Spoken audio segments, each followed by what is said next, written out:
Warhammer Workshop. My name is Amy, and I am joined from the depths of the Gnarlwood by JF Dubo. JF, hello. I always expect that I should be doing some kind of sound effects when you introduce me with a theme. Yeah. I won't. No. I'm not a monster, so I'm not going to try to do sound effects. I'm not Michael Winslow, and I don't know why I put Michael Winslow and a monster in the same boat, but whatever. Here we are. Here we are. I'm ready to talk about Warhammer news. I like Warhammer. So the first thing I want to address is Yeah. we got some tentative pricing on some of these tools. We sure did. Which by the time the And- episode actually comes out, we will everybody will have that information. And yeah. So like most of the tools are kind of in line with what you would expect them to be. Which Or is Games like Workshop tools. right, like slightly above industry average, and that's fine. Those micro clippers though are they're a lot, like a whole lot. Right. They are a fancy unit. They're worth not of God clippers. hand. All right, they are to their credit, they're not God hand, which are like $200 clippers or whatever. Right. But I think they're around 50 the US. 75-ish Canadian, which is I can get some Wraith Guards for Yeah. that price, and Yeah. I much prefer getting some Wraith Guards for that Yeah. price. So that puts me in a kind of a conundrum. Like, because here's the thing: like, I hear they're really good clippers. People Yeah. who had early versions are raving and ranting, and they're very happy with them, which probably goes with the fact that they didn't pay for them. At the same time, again, I have been riding the same clippers for roughly 20 years, 15, 20 years. Yeah. And even a $75 set of clippers, spread out Averaged over that out, amount yeah. of time is really not that expensive. Now, will those last the same amount of time? Is the quality going to be as worth it? I don't know. I haven't tried them out. I might go to the local store and see if they have one. Like, do you have like a sprue and clippers? I just want to see. I want to try them. Like, Yeah. this, I mean, when the price of the clipper is like roughly what you'd expect the equivalent of a car to be, you want to test drive. Yeah, exactly. So hopefully they'll have those. Yeah. Otherwise, I'm definitely getting the mold line remover. Yeah.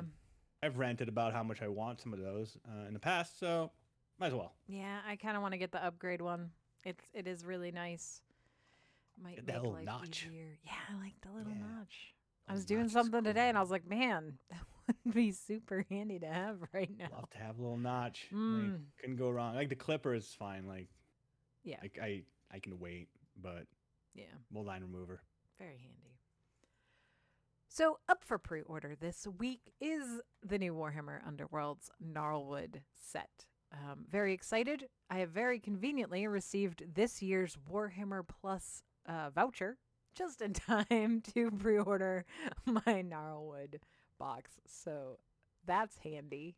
Very excited about that. I love every model in this box, which is unusual. There's usually like one that I'm into and the other one that's like fine. Nope, super into this whole box. So that's good. Let's add those to my pile of unpainted Underworlds warbands. But they're also putting out other stuff. So they're putting out what they're calling it the Rivals of Nethermaze. So it's the 2 warbands that were in Nethermaze along with their Rivals decks. And then all of the Dire Chasm warbands, which includes our good friend the Pinchy Crab. Those Yes, are a all fan coming out favorite. in their individual boxes with no cards. So now this is notable because with the Cursed City expansion that just came out, that requires a whole mess of vampires, if you don't want to do, buy the exact vampires that are listed, this box has 4 vampires in it for you. So as long as you just pick who's who, this is going to be a pretty good bargain for that. And there's a couple of companies that'll gladly print you some 3D nameplates that you can put on the Yeah, base. put 'em right there.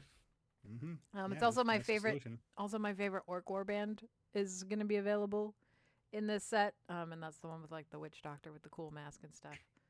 Which I might actually get because, shockingly, I own no orc warbands. Wow. I know. I have a Goblin Warband. Mm-hmm. I have 2 of the Crab Warbands, and I cannot, for the life of me, figure out how. I know I had difficulty getting 1 box, Yeah. and recently I was going through my inventory and found that I had 2. Hmm. Hmm. So, Good for good. you. Yes, Good for you. more crab. Who could say no? Yeah. And that's kind of it on the pre-release front for this week. It's a very quiet pre-release. I think Japan's getting more than we are. Yeah, Which, they're getting a bunch of the Sons of Bahamut stuff. But not here. Well, this is the stuff. I think it's mostly the stuff that came out a couple weeks ago here. like, I think. So yeah, and then our usual Black Library shenanigans.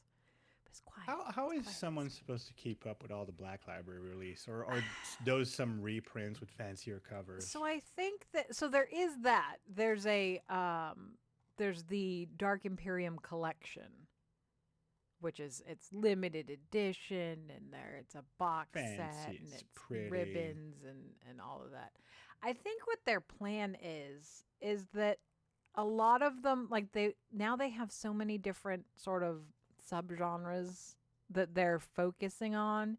So I think their thought is that you're gonna like pick your lane, like that nobody's gonna read all of it. You're gonna pick your lane, and you're gonna be like, "This is what I'm reading right now." That's optimistic. I mean, Yeah, it's optimistic and it's realistic. At some point, you don't have a choice but to pick your lane, yeah, and I feel that's also what's happening with the games. yeah. But that's a level of conjecture that I don't think really is part of the format of this show. Um, they have announced some pretty cool things though that aren't Yeah. out yet. Yeah, they have. The internet went wild, myself included, for the Atalan Rough Riders. Yes, Which- that generated some amount of conversation. That's So- for sure. I mean, from the moment they put the Death Corps of Krieg into a Kill Team box, horses were on the table again, right? Like, it was like, okay, this could happen. Everybody, brace yourselves. Warhammer horse girls are coming. And Forge World has had these amazing, very end of World War One, beginning World War Two horses for Death Corps for Krieg with like the gas mask, and they just look terrifying. That have not been available for a hot second. Yeah, I know someone who has some. Oh yeah, yeah, Yeah, I do yeah. too. And I watched them put them together. Whew. And while these aren't exactly the same thing, they do fit the grimdark a lot more than horses the old Talon Rough Riders Yeah. used to.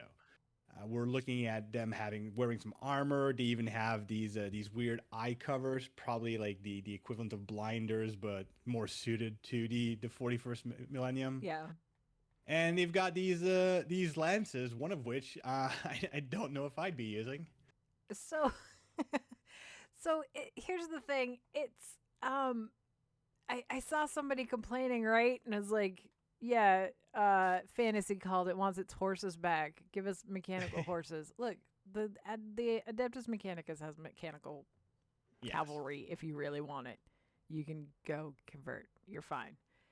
Also, I mean, you can't really see all these horses super precisely. And if you look at orc cavalry, they do seem to have a lot of prosthetics. Yep.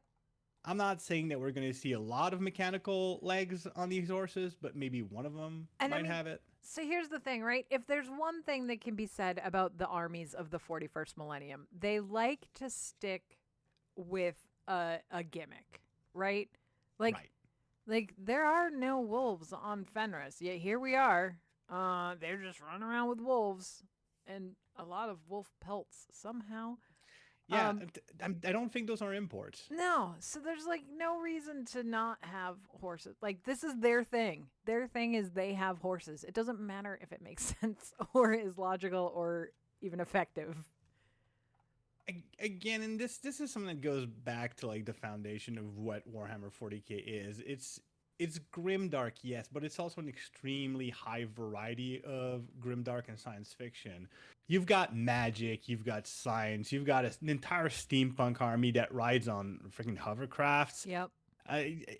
The idea of having horses, if that's your breaking point, I I don't know what to tell you, but I feel like maybe you've missed a couple of other announcements and you haven't seen the entire range. Ridiculous things. The Adeptus Mechanicus plane has wings that flap. They don't flap. It's Jez Goodwin says they don't flap. they look like they have a mechanism to flap. They do. I agree. I'm just saying, from the man himself, he says they don't flap. They're still membrane wings Yes. on a plane. Oh, yeah. That so doesn't decrease the ridiculousness of that vehicle. This is clearly a style over substance aesthetic that Games Workshop is going for, and it has been going for literally decades. Yeah. So obviously, the idea of horses, no, it may not be the most practical thing, but the whole idea is that these are specifically the horses of these Rough Riders. They're probably extremely well trained, like they're the best in the galaxy, and they ship them from whatever planet they're from. And in a way, as cartoony as it is, it does become grimdark again, because then you have to think of these horses being transported on these massive interstellar transports. Not all of them make it out alive. It's everything about the getting this ridiculous idea into an actual battlefield in the 41st millennium is grim as hell. Yep. And the fact that they're using grenades on the stick as weapons, perfect. Can you imagine, like, you're there in battle and you're like, there's orcs and Tyranids and you're like, yeah, okay, and then horses and you're like, this is too much. And I mean, a lot of places on Earth, like, we don't use cavalry in war because we barely use infantry in war anymore. But using cavalry isn't gone. Like a lot of police stations across North America use them. Montreal has mounted police. There is an advantage to having an extremely agile and rapid animal to ride into certain combat situations or certain tactical situations. It's not completely off the walls. I live one town over from the New England Patriots Stadium, and there's always mounted police officers there on game day. Yeah, always. It's a good animal to use to run down some idiot who did something stupid and needs to be run down. Or in the case of North American police, terrorize a minority or something. Well, whichever, flip a coin. The internet really lost its mind because the images that we see, the back, the rump, the ass of the horse has an imperial symbol, like a little skull with wings. Yep. And my favorite is that, of course, 90% of people went, haha, it is a cutie mark from My Little Pony. And the jokes went wild. And of course, just out of the absolute woodworks, neck-bearded geniuses just came out, just stroking their chin and licking off the Cheetos dust, saying, well, actually, it's a brand. Like, we know what it is. We know what it is. But I was born in 1981, and God help me, those are cutie marks. That's all there is to it. But not just that. Where do you think Hasbro got the idea of putting symbols on the ass of horses that they sold for little horse girls to comb the hair of? I had the Pony Paradise estate, and I'm now wishing I still had it so I could repaint it, and it would be my base of operations. Listen, I'm not promising anything, but my choice of color for the 5 horses in that box, should it ever come into my possession, may keep it grimdark. Anyways, not going to go any further with that. But anyways, it's a cool product, and one of the things that's interesting about those Rough Riders, it goes along with the promise that we got in the preview that we're getting Death Court, we're getting Kasarskin, we're getting New Cadian shock troops, now we're getting Rough Riders, and it seems like every unit is going to be a specialist unit Right. from one of those regiments that we've grown accustomed to. Like I'm assuming we're gonna see some Katakan, and we're gonna see some other of these units. So instead of just having an entire army that is, these are my Katakan Imperial Guards, Right. we're going to see people mix and match these things. Mhm. Obviously, there's going to be some crazy fools who are just going to say, no, I want the entire army to be Katakan, and I'm going to convert the hell out of this. And that's going to be glorious when we Yeah. see it. But it's fun to see that Games Workshop has found a way, and we talked about this in the past, but it's a good way of having all these models be in plastic because they're general use now instead of Right. being corner case scenarios for people who want a very specific weird army. Yeah. Very excited. I'm like, not, the Astra Militarum is not for me, but I am very excited about it nonetheless because I'm excited for everybody else that's excited.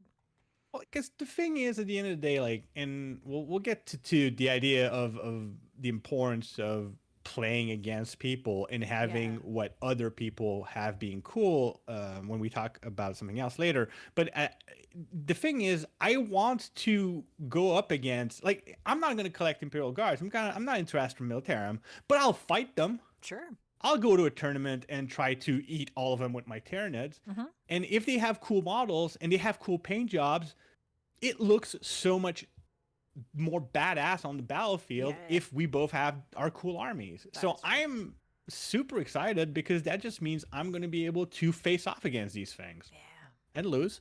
Yeah, maybe. Grenade on a stick. It's fine. Don't even worry about it. It's such a good idea. Yeah. Brilliant. Love it. Sounds safe. Mm-hmm.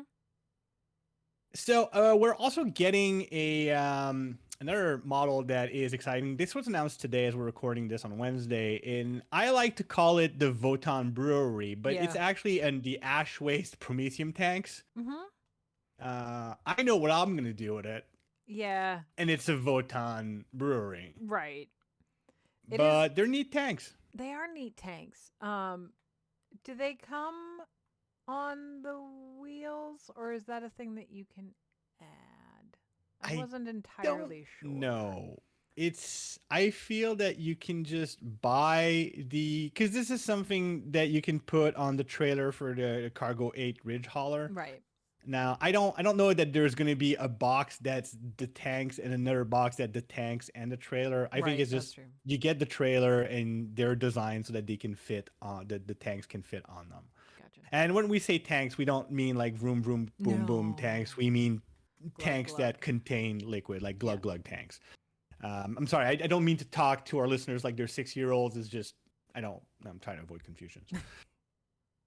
But it looks badass. It looks super cool. It comes with a bunch of accessories like, tubes and little, wrenches and things that are definitely going to get lost.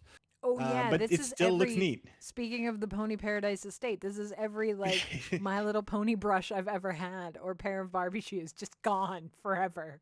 Yeah, exactly. You will find these in your pet's poop. Yeah. There's no doubt about it, unless you're very quick at gluing it onto part of the scenery itself. Yeah. But it's one of the things I like about these type of scenery is that it allows us to get creative with what we want to do. And I immediately say I want to make this into a Votan brewery, but you can make this into whatever the hell you want. Like, it looks neat, and it looks like it connects to some of the Promethium tube scenery that we've got. So the fact that they're basically Games Workshop is essentially going the Lego / Playmobil direction in how they're creating scenery, so that it can all create the play sets of your dreams. It's exciting. Like, it's fun. I need to paint more scenery. So this is a super random tangent, but I did watch Peachy's video on painting the Gallodark scenery, and the pro tip, because once you if you get paint on the connectors, they don't fit together so well. So he built them all into a big long line to paint them, and then you just take them apart. So then you don't have to worry about taping off all of the connectors. And I thought that was pretty smart. It's pretty smart, but I'm probably just gonna tape my connectors. But it is a good idea. It just looks so unwieldy to paint afterwards. Yeah. I feel like once you get to dry brushing, you're probably all right. But for the spraying, I thought that was pretty handy. Yeah, I guess like the spray's still pretty thin. I don't know. I don't know that's that big of a deal. Anyways, it doesn't matter.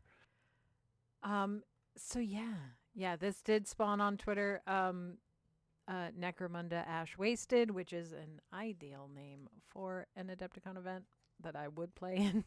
So yeah, If if Adepticon gets a bug up their ass to get me into Necromunda for any reason, yeah. I'm been trying to get into Necromunda. I'm making the effort, but if they want to speed that up, the inclusion of alcohol as a thematic has Yeah. always been very successful. Yep. Go Team Pink. Yeah. um, what else do we have? I'm trying to. Oh, so we've got the on Warhammer Plus, we have the Angels of Death Origins has just be. I think the first episode came out today. I have not had a chance to watch it yet. Um, but it's how Captain Livia takes over the Sword of Ball, which that I love her. Psyched about that. So That is not a woman I would like to challenge to anything.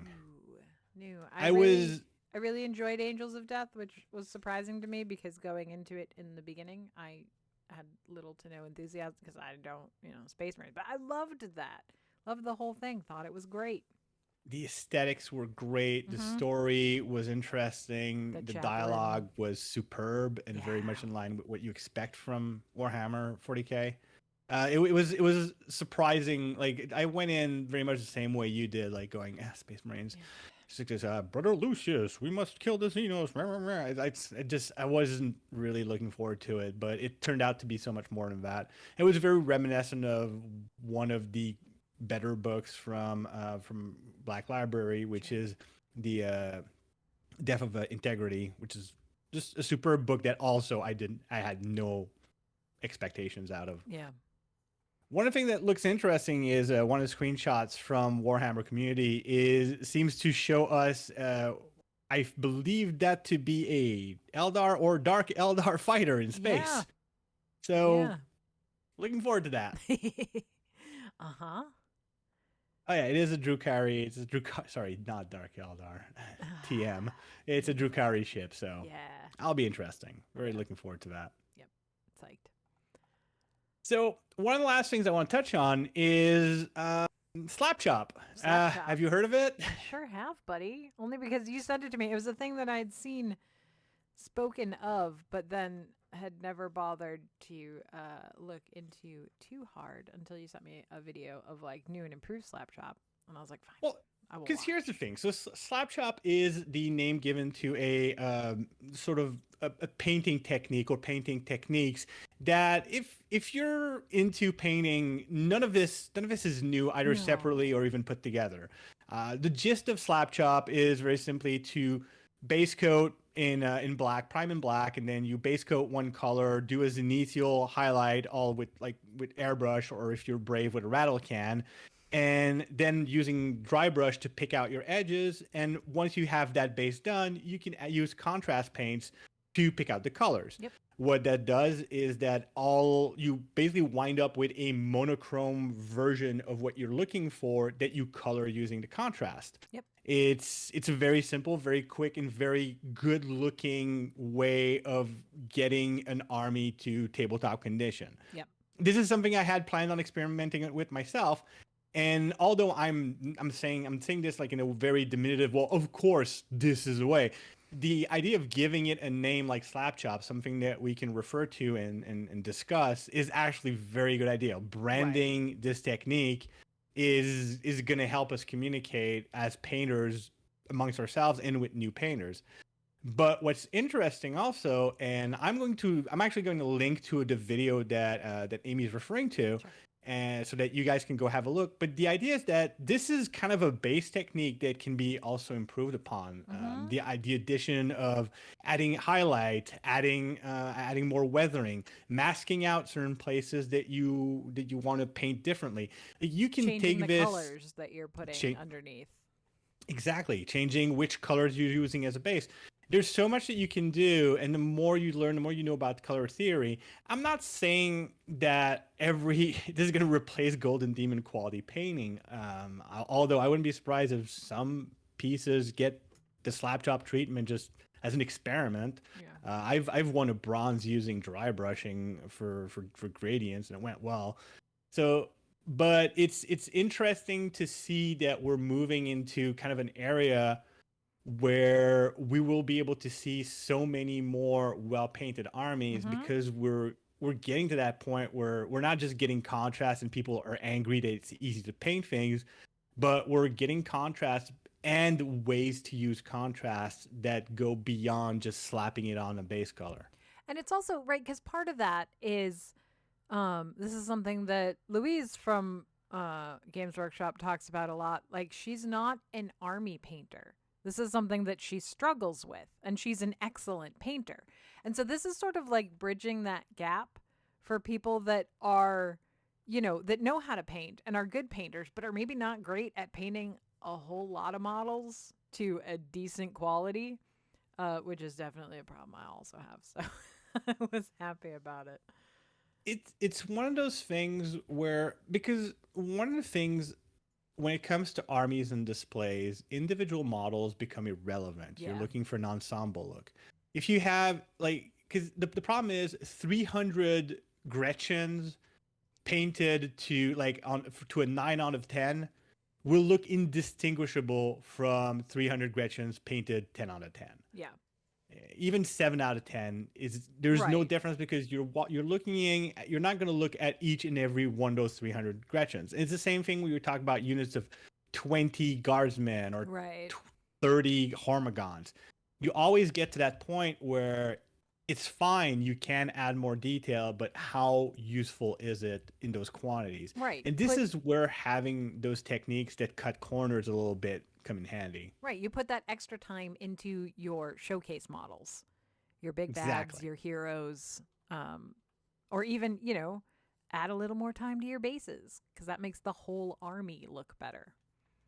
Exactly. And again, this goes back to what I was saying when talking about models for the Imperial Guard. Anything that's going to make the tabletop look cooler and more badass as I play my games, whether it's because my opponent now has a shortcut to a better looking army, or I have a shortcut to a better looking army for mass painting, it's everybody wins. Yeah. So again, like I said, I'm going to be linking to one or more videos that use this technique or variations of this technique. And if you're struggling to paint, I don't know, 40 hormigons and a bunch of gene stealers, this is going to help you out. Yeah, absolutely. Absolutely. I did try it out on the guardsman from the kill team Into the Dark. It was a learning experience. I think I went heavy on the dry brushing, but I also don't hate the way it turned out. It turned out really good. Yeah. I saw your dry brush before you applied the contrast, and the contrast smoothed it out very well. Yeah. And I mean, like it is a technique. It will not replace practice, Right. but as you practice the technique, you will get better at it, and you'll get better results. And I did sort of purposefully use the contrasts straight out of the bottle, which is also maybe not your best move, but still pretty psyched. And I used like 3 paints and a metallic. So, yeah, not upset about that. No. And the thing is, once you've done that, picking out a couple of details, Yeah. adding a few highlights here and there, there's a lot you can do to enhance that look. So, and you can do again, that after, right? You've got the tournament, you've got a tournament next month. Like, great, slap chop your army. And then you can go back and pretty them up some more if you're not like us and feel the need to do a new army every time. I'm getting better at this. Yeah. But far from perfect. Yeah. So yeah, it's neat. Like it's funny because it's both nothing new under the sun, and yet a totally new approach on how to communicate this tried and true approach to thing. I wish I knew who came up with the idea of just using this name and branding it that way, because that's brilliant. Yeah. So good. I think that about wraps up this week. Yeah. I think we've gone around. I think next week is going to be a lot more exciting. Yeah. We've got a lot to talk about. In the meantime, all of our social media is in the descriptions. And until then, happy hobbying. Materials shown in this video are provided fully or in part by Games Workshop for promotional purposes. If you enjoyed this video, please consider dropping us a like and subscribing. Thanks for watching.